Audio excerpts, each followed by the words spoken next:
Hi, my name is Mike Scott, Industrial Product Manager at the Modal Shop for the Portable Vibration Calibrators. And in this video I'm going to show you how to create a dynamic calibration of both frequency response and amplitude response for your proximity probes. I have here our Model 9110 Portable Vibration Calibrator that allows you to create ISO 17025 accredited calibration certificates.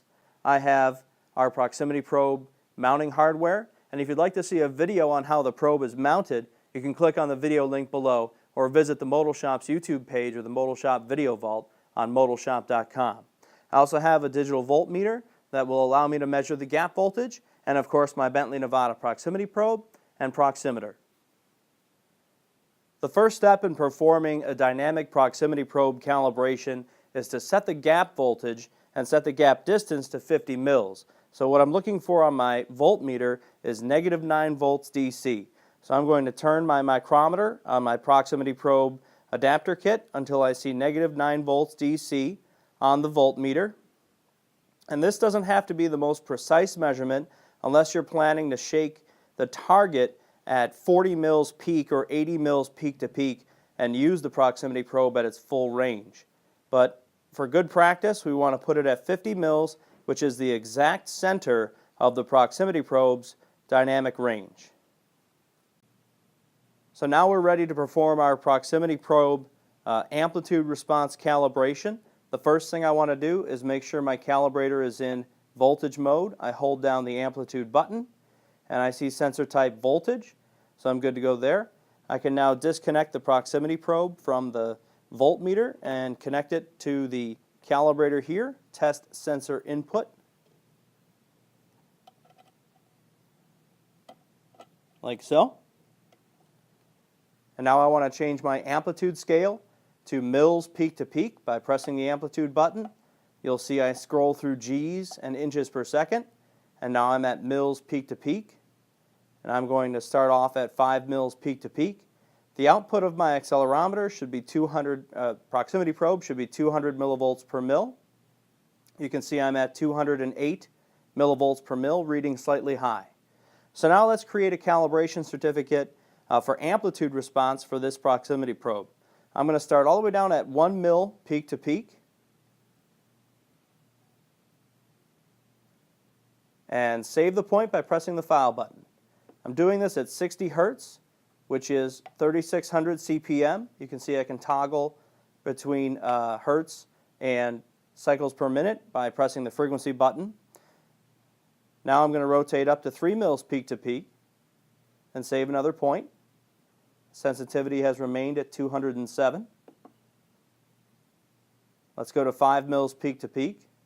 Now if you weren't creating a calibration certificate and you had your proximity probe hooked up to the online system, at this point you'd be checking to see if your alert settings have tripped. Maybe the set point is set at 5 mils peak to peak or even lower. So in the field for a plant floor or an in situ calibration at the machine site, you can actually check your alert and alarm levels. And notice as I change my amplitude in mils peak to peak, I don't have to remove the sensor and replace a micrometer. The shaker's controlling it and changing it for me. The shaker's making sure that I remain at 60 hertz so I don't have to change the frequency constantly. It's a closed loop control, which makes it very easy to quickly move to my different amplitude points. That's good enough, 20 mils peak to peak. This actually has the capability of going to 100 mils peak to peak. That's a little bit high for a typical application, of course, quite high. So for this example, I'm just going to go to 20 mils peak to peak. Let's save our calibration record. Turn the file knob to end record. Press the button. This screen gives you a chance to enter the model and serial number. I'm going to skip that for now. We can do that on the calibration certificate. And this screen gives you a chance to enter notes. I'm going to skip that as well. Press save, and we're done. Another thing I can do with the calibrator is do a frequency response check. You can see I can rotate the frequency down to 30 hertz or 180 cycles, or 1800 cycles per minute. Check the output at that point, 207, and I can rotate up to 150 hertz at any point in between. And you'll notice on our proximity probe that the output starts to increase just a little bit when you get up to these high speeds. 150 hertz, 212 millivolts per mil.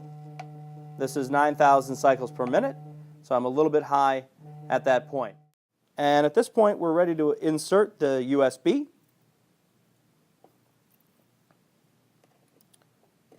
Like so. Rotate the file button first, press Tools, and press USB menu. Copy all records.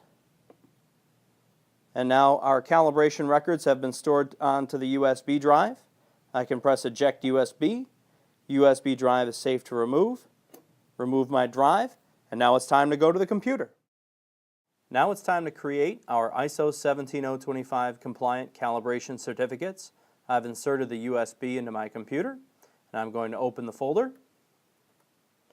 And I will open the 9110D Report Generation Workbook. This runs in Microsoft Excel. No need to install any new software. Make sure you enable macros by clicking there. And now we're ready to import our data. So let's take a look at our frequency response data. Import the data from the file. Choose our removable disk where we save the file from our calibrator. It's sorted by date. Here's my frequency response information. You see my amplitude in mils peak to peak stays steady, and my frequency in hertz moves from 30 to 150, and my sensitivity starts to increase at 150 hertz, and you see my deviation. But let's view the certificate. And this is an ISO 17025 compliant certificate.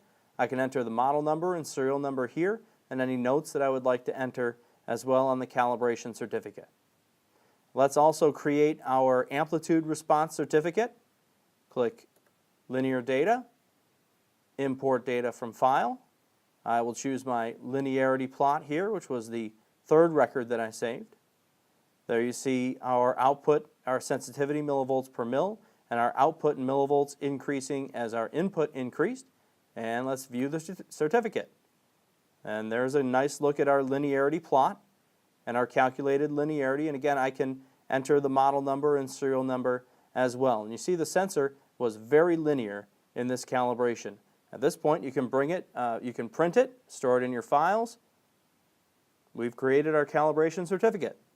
So now you know how to create ISO 17025 compliant calibration certificates for your proximity probes. Thanks so much for watching. For more information, including a video on how to mount the proximity probe to the calibrator, please visit modalshop.com.